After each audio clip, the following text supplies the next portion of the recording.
Welcome back to English Learning Place. Hope everybody is very fine. আজকের আলোচনার বিষয় present indefinite tense. This is the most important chapter of English grammar. So we have to learn present indefinite tense properly.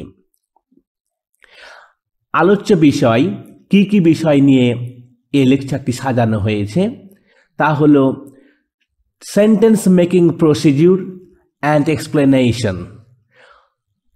উদাহরণস্বরূপ অনেকগুলো sentence গঠন করব present indefinite টেন্সের গঠন প্রক্রিয়া অনুসারে এবং প্রত্যেকটি সেন্টেন্স এক্সপ্লেন করে দেখাবো স্টেপ বাই স্টেপ, যাতে বুঝতে খুব সুবিধা হয়। তাহলে ক্লাসটি লাস্ট পর্যন্ত দেখতে থাকুন। প্রেজেন্ট ইনডিফাইনাইট টেন্স তৃপ্তি সহকারে বোঝা যাবে ইনশাআল্লাহ। তাহলে শুরু করা যাক। প্রেজেন্ট ইনডিফাইনাইট টেন্স কীভাবে চিনতে হয় বা কীভাবে আইডেন্টিফাই করতে হয় তা আমরা পূর্ববর্তী ক্লাসগুলোতে আলোচনা করেছি। এখন দেখব প্রেজেন্ট ইনডিফাইনাইট টেন্সের গঠন প্রক্রিয়া। প্রথমে সাবজেক্ট, তারপরে মেইন ভার্বের present form plus object plus others. এই স্ট্রাকচারটি কেবলমাত্র অ্যাফার্মেটিভ সেন্টেন্সের জন্য প্রযোজ্য। দেন এখানে একটা স্পেশাল নোট রয়েছে, সেই নোটটি হলো সাবজেক্ট যদি থার্ড পারসন সিঙ্গুলার নাম্বার হয়। থার্ড পারসন সিঙ্গুলার নাম্বার কোন সাবজেক্টগুলো? যেমন হি, ইট, সি এবং যে কোনো নাম সিঙ্গুলার নাম, ঢাকা, বাংলাদেশ, রহিম, করিম, এই টাইপের যখন সাবজেক্টগুলো থাকবে তখন মেইন ভার্বের সাথে এস অথবা ইএস যোগ করতে হবে। আমরা এই গঠন প্রক্রিয়াটাকে এক্সপ্লেইন করব বিভিন্ন উদাহরণের মাধ্যমে, যাতে আমরা সহজে এই জিনিসটা বুঝতে পারি। প্রথম বাক্যটি হলো তারা সকালে নদীতে মাছ ধরে। তো এই বাক্যটিকে ট্রান্সলেট করার জন্য প্রথমে কি করতে হবে? আমাদের গঠন প্রক্রিয়া অনুসারে প্রথমে সাবজেক্ট নির্বাচন করতে হবে। তাহলে সাবজেক্ট নির্বাচন করার জন্য ভার্বকে প্রশ্ন করতে হবে কে দ্বারা।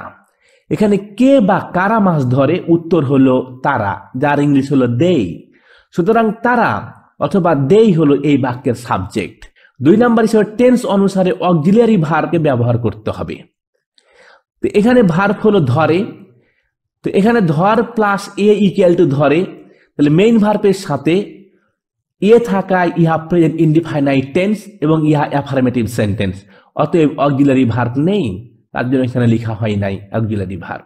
3 নম্বর স্টেপে মেইন ভার্বের প্রেজেন্ট ফর্ম ব্যবহার করতে হবে। মেইন ভার্ব হলো ধরে, যার ইংলিশ হলো ক্যাচ। ক্যাচ শব্দের সাথে ইএস ব্যবহার করা যাবে না, কারণ এটা থার্ড পারসন প্লুরাল নাম্বার। কেবলমাত্র এস অথবা ইএস যোগ করতে হবে থার্ড পারসন সিঙ্গুলার নাম্বারের ক্ষেত্রে। Step number 4 object. এখানে কি ধরে? উত্তর হলো মাছ ধরে, তাহলে মাছ হলো অবজেক্ট, যার ইংলিশ হলো ফিশ। Step number 5 place. কোথায় মাছ ধরে? উত্তর হলো নদীতে, যার ইংলিশ হলো ইন দ্য রিভার। এই ক্রম অর্ডারগুলো কিভাবে সাজাতে হবে তা how to make long sentence এই ভিডিওতে আমি এক্সপ্লেন করেছি। ভিডিওটি দেখার জন্য সবার প্রতি অনুরোধ রইল। Step number 6 time. কখন মাছ ধরে? উত্তর হলো সকালে, যার ইংলিশ হলো ইন দ্য মর্নিং। এখন আমরা প্রতিটি স্টেপ থেকে সিলেক্টেড শব্দগুচ্ছ নিয়ে পূর্ণাঙ্গ একটি ইংরেজি বাক্য গঠন করতে পারি। বাক্যটি হলো they catch fish in the river in the morning. তারা সকালে নদীতে মাছ ধরে। আশা করি বাক্যটির গঠন প্রক্রিয়া তৃপ্তি সহকারে বোঝা গেছে। Next, present indefinite tense negative সেন্টেন্সের জন্য গঠন প্রক্রিয়াটি হলো প্রথমে subject, then helping verb do অথবা does, plus not, plus main ভার্বের present form, plus object, plus others. এই গঠন প্রক্রিয়াটি কেবলমাত্র নেগেটিভ সেন্টেন্সের জন্য। বাট একটি এখানে নোট রয়েছে, সাবজেক্ট যদি থার্ড পারসন সিঙ্গুলার নাম্বার হয় তাহলে ডাজ হবে, আর মেইন ভার্বের সাথে এস অথবা ইএস যোগ করতে হবে না। বাকি সকল ক্ষেত্রে ডু হবে। বাকি সকল ক্ষেত্রে ডু ব্যবহার করতে হবে। তাহলে আমরা উদাহরণের মাধ্যমে এই বিষয়টি এক্সপ্লেইন করব। উদাহরণটা হলো, সে প্রতিদিন ভাত খায় না। তাহলে আমরা গঠন থেকে দেখতে পাচ্ছি বাক্যটি হলো প্রেজেন্ট ইনডিফাইনাইট টেন্স এবং নেগেটিভ সেন্টেন্স না থাকার কারণে। তাহলে আমাদেরকে প্রথমে সাবজেক্ট বের করতে হবে। তো সাবজেক্ট চেনার জন্য ভার্বকে প্রশ্ন করতে হবে কে দ্বারা। এখানে কে খায় না, উত্তর হলো হি অর সে। তাহলে এই বাক্যের হি হলো সাবজেক্ট। স্টেপ নাম্বার 2, টেন্স অনুসারে অক্সিলারি ভার্ব নির্বাচন। এখানে ভার্ব হলো খাই, মেইন ভার্বের সাথে উন্তুষ্ট ওয়া থাকা ইহা প্রেজেন্ট ইনডিফাইনাইট টেন্স এবং না থাকার কারণে ইহা নেগেটিভ সেন্টেন্স। অতএব অক্সিলারি ভার্ব ডু অথবা ডাজ হবে, কিন্তু subject third person singular number, তাই ডাজ হবে এবং মেইন ভার্বের সাথে এস অথবা ইএস যোগ করতে হবে না। স্টেপ নাম্বার 3, মেইন ভার্বের প্রেজেন্ট ফর্ম। তো মেইন ভার্ব হলো খাই, যার ইংলিশ হলো ইট। এখানে ইটস করতে হবে না, কারণ ওপরে এক্সপ্লেন করা হয়েছে। স্টেপ নাম্বার 4, অবজেক্ট এখানে রয়েছে। কি খাই না, ভাত খাই না, যার ইংলিশ হলো রাইস। Step number 5, time. কখন খাই না, উত্তর হলো প্রতিদিন, যার ইংলিশ এভরিডে। তাহলে আমরা বাক্যটি গঠন করতে পারি প্রত্যেকটি স্টেপ থেকে সিলেক্টেড শব্দগুচ্ছ নিয়ে। He doesn't or does not eat rice everyday. সে প্রতিদিন ভাত খায় না। আশা করি বাক্যটি তৃপ্তি সহকারে বোঝা গেছে। স্টেপ নাম্বার 2, টেন্স অনুসারে অক্সিলারি ভার্ব নির্বাচন। এখানে ভার্ব হলো খাই, মেইন ভার্বের সাথে উন্তুষ্ট ওয়া থাকা ইহা প্রেজেন্ট ইনডিফাইনাইট টেন্স এবং না থাকার কারণে ইহা নেগেটিভ সেন্টেন্স। অতএব অক্সিলারি ভার্ব ডু অথবা ডাজ হবে, কিন্তু subject third person singular number, তাই ডাজ হবে এবং মেইন ভার্বের সাথে এস অথবা ইএস যোগ করতে হবে না। স্টেপ নাম্বার 3, মেইন ভার্বের প্রেজেন্ট ফর্ম। তো মেইন ভার্ব হলো খাই, যার ইংলিশ হলো ইট। এখানে ইটস করতে হবে না, কারণ ওপরে এক্সপ্লেন করা হয়েছে। স্টেপ নাম্বার 4, অবজেক্ট এখানে রয়েছে। কি খাই না, ভাত খাই না, যার ইংলিশ হলো রাইস। Step number 5, time. কখন খাই না, উত্তর হলো প্রতিদিন, যার ইংলিশ এভরিডে। তাহলে আমরা বাক্যটি গঠন করতে পারি প্রত্যেকটি স্টেপ থেকে সিলেক্টেড শব্দগুচ্ছ নিয়ে। He doesn't or does not eat rice everyday. সে প্রতিদিন ভাত খায় না। আশা করি বাক্যটি তৃপ্তি সহকারে বোঝা গেছে। Next, present indefinite tense. Again negative সেন্টেন্সের জন্য বাক্যের গঠন প্রক্রিয়া সাবজেক্ট হেল্পিং ভার্বে ডু অথবা ডাজ, নট, মেইন ভার্বের present form, object plus others.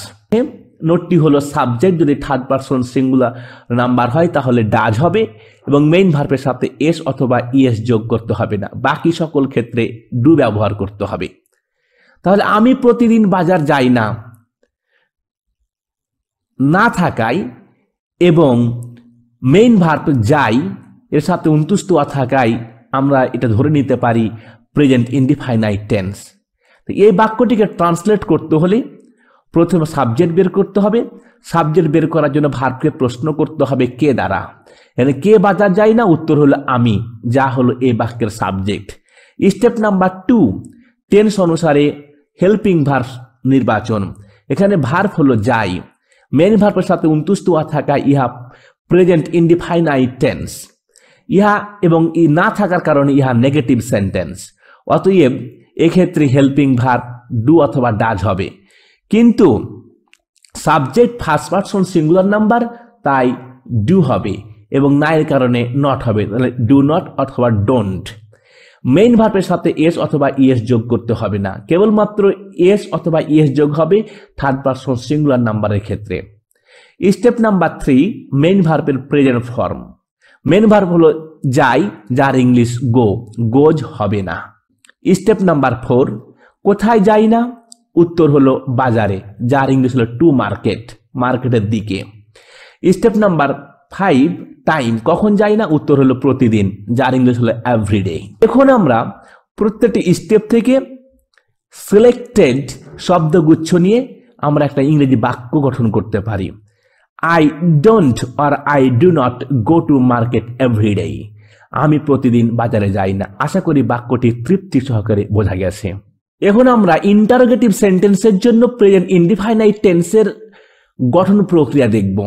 প্রথমে হেল্পিং ভার্ব ডু অথবা does plus subject plus main ভার্বের present form plus object plus others plus প্রশ্নবোধক চিহ্ন।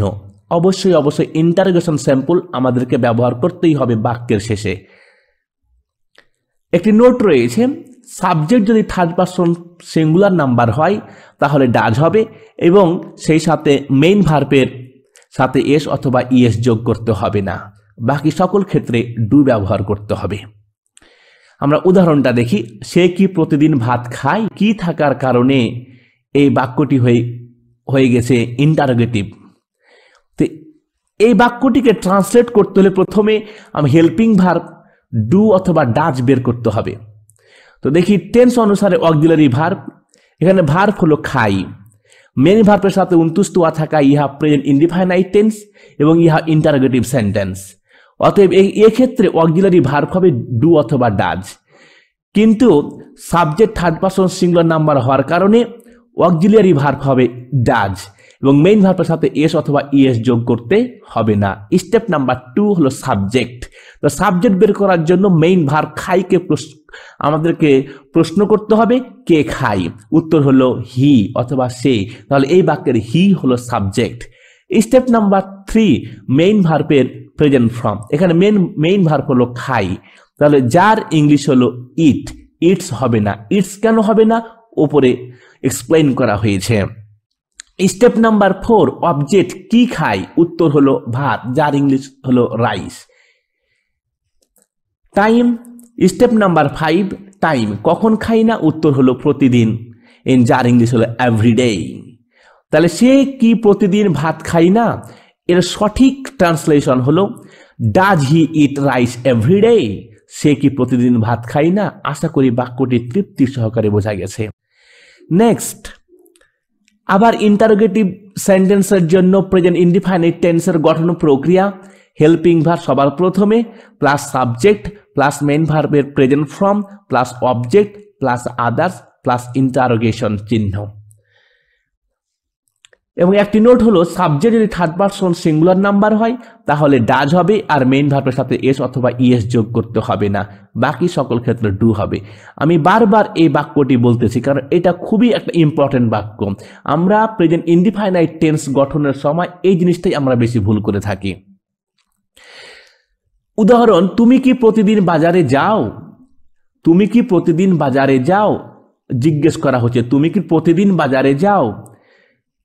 তাহলে কি থাকার কারণে, প্রশ্ন থাকার কারণে আমরা ধরে নিতে পারি এটা হলো ইন্টারোগেটিভ সেন্টেন্স এবং ও থাকার কারণে এটা প্রেজেন্ট ইনডিফাইনাইট টেন্স। প্রথমে টেন্স অনুসারে হেল্পিং ভার্ব নির্বাচন, এখানে ভার্ব হলো যাও, মেইন ভার্বের সাথে ও থাকা ইহা প্রেজেন্ট ইনডিফাইনাইট টেন্স এবং ইহা ইন্টারোগেটিভ সেন্টেন্স। কি থাকার কারণে প্রশ্ন করতেছে, অতএব এক্ষেত্রে অক্সিলারি ভার্ব হবে ডু অথবা ডাজ, কিন্তু সাবজেক্ট হলো সেকেন্ড পারসন সিঙ্গুলার নাম্বার, তাই ডু হবে এবং মেইন ভার্বের সাথে এস অথবা ইএস যোগ করতে হবে না।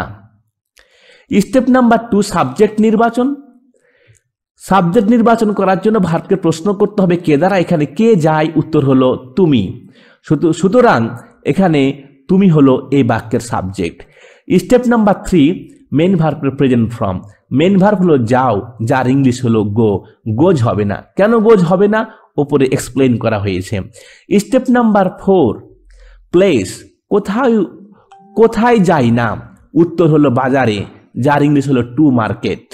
স্টেপ নাম্বার 5 কখন যাই না, উত্তর হলো প্রতিদিন, যার ইংলিশ হলো এভরিডে। এখন প্রতিটি স্টেপ থেকে সিলেক্টেড শব্দগুচ্ছ নিয়ে আমরা এই বাক্যটির ইংরেজি বাক্য গঠন করতে পারি। Do you go to market every day? তুমি কি প্রতিদিন বাজারে যাও? আশা করি বাক্যটি বোঝা গেছে এবং সেই সাথে প্রেজেন্ট ইনডিফাইনাইট টেন্সের সকল গঠন প্রক্রিয়া বোঝা গেছে।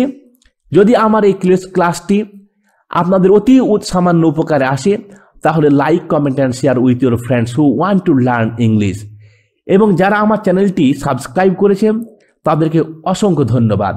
এবং যারা নতুন, please subscribe my channel and press the bell button to get videos at first. Thank you so much for watching my video. পরবর্তী ভিডিওগুলো দেখার জন্য সবাই আমন্ত্রিত। আজকে এই পর্যন্ত। আল্লাহ হাফেজ।